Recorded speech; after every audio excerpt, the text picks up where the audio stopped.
প্রিয় দর্শক, আপুদের কেক ট্রাই করতেছি, দেখি কেমন।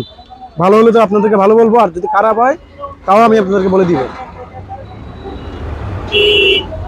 আপু ভালো না, কেক তো ভালো না, টাকা ফেরত দেন আমাকে। কেক তো অবশ্যই ভালো, এটা আমরা বানাইছি, আমরা ভালোভাবে বানাইছি, যেহেতু এটা অবশ্যই ভালো। দুইটা ভাইয়া বলতে ভালো, আপনি বলছেন খারাপ। না না না আপু ভালো না, কেক একদম বাজে, একদমই বাজে। ভালো না হচ্ছে আবার খাচ্ছেন কেন? এখন একটা রাইট কথা বলছেন, কি জানেন, ভালো না হলে খাচ্ছি কেন। আসলে এটা 80 টাকা না হয়ে 100 টাকা হওয়ার দরকার ছিল। এটা 80 টাকা না হয়ে 100 টাকা হওয়ার দরকার ছিল, কারণ কেকটা এত মজা।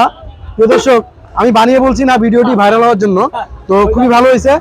আমি আপুদের সাথে একটু দুষ্টামি করতেছি, সুন্দরী সুন্দরী আপুরা কেক বিক্রি করতেছে। যদি সবাই কেক বিক্রেতা হয়ে যায় তাহলে আমরা কি করব? আমরা কন্টেন্ট ক্রিয়েটাররা কোথায় যাব? চিন্তা করতে পারেন, সবাই কেক বিক্রেতা করতেছেন। ভাই আপনার সিএনজি আছে না? আপনি সিএনজির মধ্যে কেক বিক্রি করেন না কেন?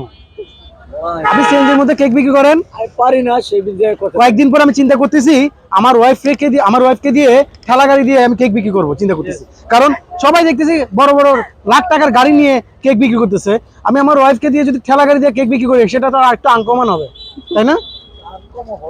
সবাই বিক্রি করবো। এই হাসান ভাই, বিষয়টা একটু ইউনিক হবে না ভাই? আমি যদি আমার বউকে দিয়ে ঠেলা গাড়ি দিয়ে যদি কেক বিক্রি করাই তো কেমন হবে? প্রিয় দর্শক, আপনারা কমেন্ট বক্সে জানাবেন। আপনারা হাসিয়েন না, বুঝছেন? ঠেলা গাড়ি নিয়ে এটা মনে করা উচিত দরকার।